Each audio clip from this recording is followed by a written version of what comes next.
you're beautiful and you're tall. Was that the reason for you going into modelling? So from a young age, I would say it's always been a dream. So like growing up, I probably watched like Victoria's Secret.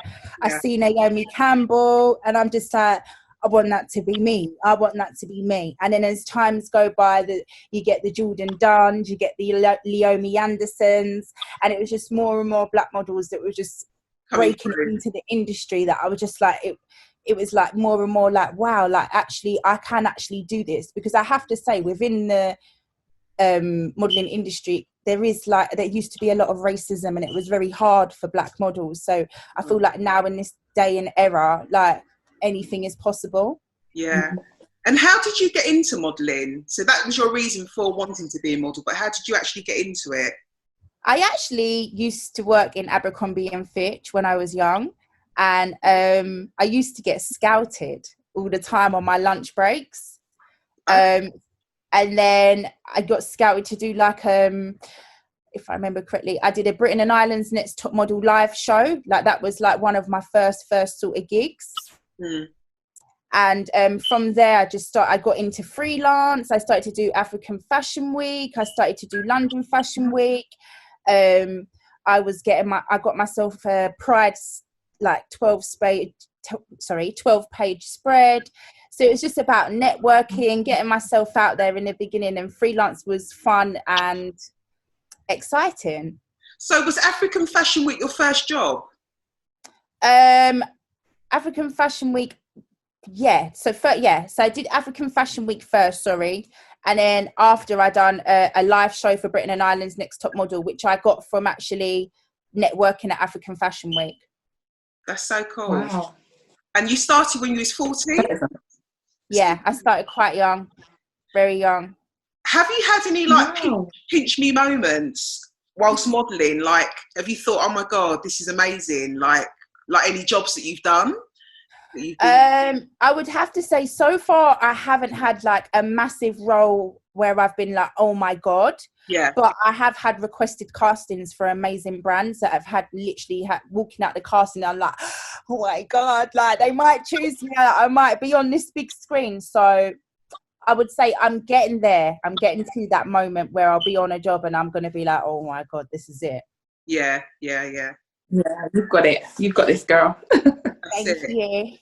What would be your ideal modelling job, and for who? Like a campaign or your ideal campaign or designer that you'd like to collaborate? So I can't lie to you, I am a die-for Rihanna fan. I know you are. I remember that, yeah. Yeah, and I just feel like Rihanna changed the game. Right. She came in with her Fenty beauty. She came with her Fenty clothing. She's got old models, plus size models, short models, disabled models, you name it, every skin colour you can think of. And I feel like Rihanna was the game changer for this, and I would love to be a part of that movement, just for the fact of, for example, when Fenty Beauty came out, suddenly Dior knew how to make colours for darker for darker models and darker people. Suddenly Chanel knew how to make a foundation for darker people, and I thought, wow, like she made this change in the industry, and I feel like it will be heartfelt for me to be involved in one of their campaigns, because I feel like I'll be part of the movement, part of the movement of reshaping the fashion industry. Didn't she have a line in River Island with Rihanna at one stage? Yes, she did, yeah. Didn't she? Yes, she did. So moving on to your studying, how did you balance studying for a master's and modelling? Did you just stop modelling and focus on the... So when I did my master's was 2 days a week. Oh, okay. So what I did is I had to be strict. So if there was a casting on the day that I was having a lecture, I would have to ask if maybe I could see them at a later time, if I can push it and run to the casting in my lunch break on that day. If not, then sometimes I would give the casting a miss or ask if I can do it virtually. Yeah. Because what it is I love modelling. Pardon? You just made it work. Yeah, I made it work because I love the modelling, etc. But sometimes it's not a sustainable income. So, I had to prioritise that, because not only do I want to, obviously grace all the magazine pages and be this worldwide sensation. I also need to realize that sometimes in the beginning, and when you're on the grind, you need to make sure that you also have that sustainable income behind you to pay everyday bills. Yeah, totally. Jade, sorry, I feel like you've not even said, I've not let you get a word in edgeways. No, it's fine. Okay, all right, cool. So just, you were talking about like racism within the modelling world for black models. So I was trying to liken it to being an actor in London as a black actor, and a lot of black actors are fleeing to go to LA because they just don't feel like the opportunities are here. Yeah. Do you find that, like, with the modelling industry, although obviously I do modelling, it's very different to what you do. You're more catwalk and I'm more sort of commercial. Yeah. So with like what you do with catwalk and, you know, working with designers, do you feel that the opportunities aren't here, they're more in America or Paris? What's your... I would say the opportunities are there. What, here in the UK? I would say the opportunities are there, but the agencies are gatekeeping. So what used to happen for me is I will get scouted by this designer. Oh my God. And what agency are you with? Oh, I'm freelance at the moment. Oh, you need to get yourself an agency. So I go and do the agency hall and everyone's like, no. So I feel like the agencies used to gatekeep and make sure that they had a certain amount of black girls that they would use on their books. I remember a specific top agency telling me, oh, we've already got a girl that looks like you on our books. And I feel like everyone looks unique in their own way. So it was only when I started to try and understand it a bit more, I realised that you only really want 3 or 4 black models on your books for now, and we'll reuse them to show diversity. That's how it used to be when I was probably about, 16 to about, I'd say 23. So just going back to, like, because at the moment I see a lot of black models and a lot of non-white models out there modelling. Do you think that's more on the commercial side, like the plus size commercial, what I call more commercial?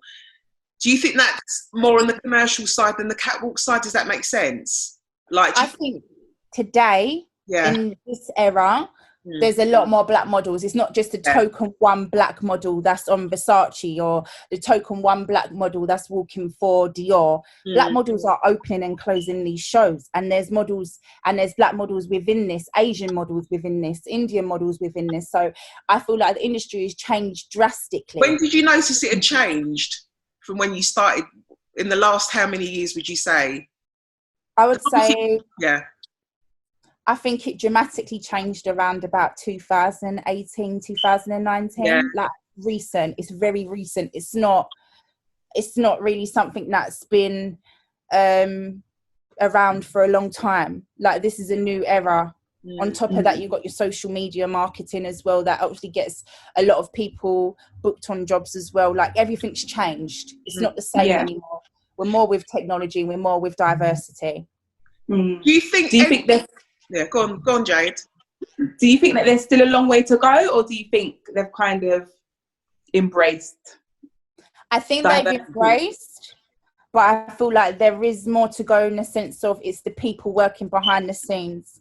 The people that are working behind the scenes now need to get with the program and realise you're not gatekeeping for colours anymore. Colours is what you need on your campaigns, booking, sending to your clients. You need to book, your diverse models, because that is a unique selling point these days. Is now that consumers, Asian consumers, Indian consumers and black consumers can now look on a billboard and go, wow, I can relate to that, she's got the same skin colour as me. So, which moves me on to my next question. You said about who's behind the scenes. So the likes of Edward Enninful, who's recently been, not recently, probably the last couple of years, been appointed to chief executive for Vogue. Do you think that's helped greatly? That's amazing. That was around 2018, I think, the time that you're saying it all changed. He started introducing, I saw so many black models on the cover, inside. I think did Stormzy have a front? Was on the front. I think Stormzy had a feature, and I think it was Stormzy, Jordan Dunn, and a few other people. Then they did a whole cover, and it was sort of about UK heroes or something along the lines of that. But it was really good. Do you think your master's in marketing has come in handy with your modelling career? Do you think it works? Yeah. Yeah, it has in a way, because now I know what clients are looking for. Yeah. I know what briefs are sent through to casting directors or people that are booking talent. So, I mean, on the Instagram side of modelling, obviously you've got Instagram campaigns and etc. I work for a company that obviously manages those. So seeing it from that perspective on the social media side, I'm getting more and more information and being able to understand how it actually works more.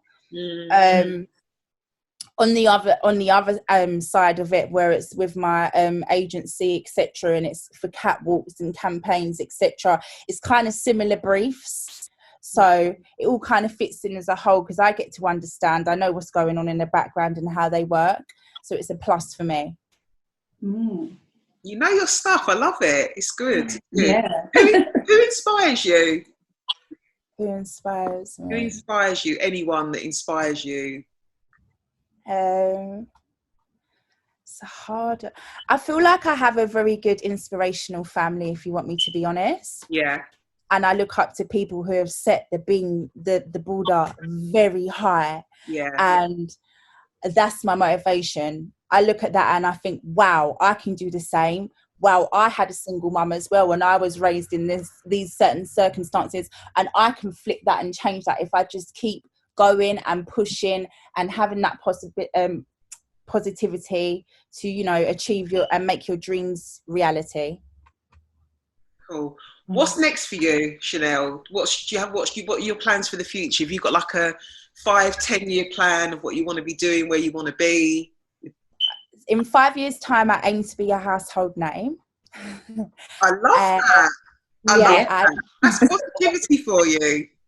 And I want to obviously have my own unique selling points. So I feel like I would probably get involved in something to do with domestic violence. Really? Okay. Yeah, that's quite close to home. I'd probably get involved with something to do with neurology as well, which is quite close to home as well. And campaigns. We are booking these campaigns. You'll see me on the billboards. And also I have a rare like skin type, so I have like a lot of little tiny moles. So I feel like I want those. I've got those. Have you? I used to hate them, but I've kind of grown to love them. And it's hereditary because my mum's got it, my dad's got it, and I just used to hate it because they're not freckles and they're not big. They're like in between. Yeah. Like everyone said, I've got them all over my chest. Have you? I feel like those are not represented in the fashion industry, and I feel like I'll be the model to finally put them on the market so they can start making like lighter foundations. So, because, you know, I don't know if it happens with you guys, but you might put foundation, or if you put too much on, it covers your moles and it makes you look like you've got a little rash. And if you put too little on, then sometimes the moles get like a little, I don't know how to explain it. It's a weird What thing. They sit on the foundation sits on the mole, kind of. Yeah, like they sit on the moles. It makes you look like you've got little spots. So you've got to get the exact sort of. So right now I use like a lot more, like creamy based foundations and etc. But I feel like it would be nice if I did a campaign to actually show people that I've got the similar sort of skin, what makeup they can use and what can help to like minimize the rash look when you're putting on makeup. How old are you now, Shanelle? You're 27? I'm 26. I'm 27 in August. Well, the world's your oyster, isn't it? You're still young. Yeah. You know, and the world's your oyster. And I really wish you the best. We're family as well, of course. Yes, we are. I'm so proud of you, and thank you for coming on. I really appreciate you supporting and, you know, hopefully inspiring other girls that want to get into modelling, also that you can be a model and study at the same time, you know. 100%. I'm saying to Jade that it's okay, you know, it's lovely. There's some beautiful girls on Instagram, you see them posing, and anyone can be an Insta model, but to have the bonus of having a brain as well, you know, brains and beauty is what it's about. So thank you, my darling. You're welcome. Thank you. Thank you for Good luck. Thank you. Thank you so much. Hopefully you'll see me on the billboard soon. We will. Not hopefully, we will. I mean, Corona did stop a few castings for me, but we're doing it virtually, That's so true. hopefully we'll see something soon. How are you dealing with lockdown? I forgot to ask you that. So it's okay for me because the company I work for is based on Instagram, so it's internet based. So like 9 to 6, Monday to Thursday, I'm on the laptops doing my different campaigns and etc. Fridays I dedicate to like building content for my Instagram to keep active and etc. And I'm now going to start doing lives to like get my audience. Oh, what are you going to do on your lives? What are you going to do? I'm going to let my audience get to know me a bit more. So engage with my audience on Instagram, because I feel like if you've got an engagement with your audience, you're going to get a higher following and you're going to get, do you know what I mean? People loyalty to you. I'm too frightened to do live in case there's like no one on the live, like one person. Even if it's one person, you're getting it's one person. It's one person is better than none. Yeah, You've got to start somewhere. Yeah. All right, darling. Thank you. Thank you. Have a good evening, you. guys. And right. You. Bye. Bye. Bye. Oh, she's so sweet. She's so lovely. Like she's destined for a great future. She's what you call like a classic model. Like I was trying to explain like I'd say we're more like commercial models because we're plus size. She's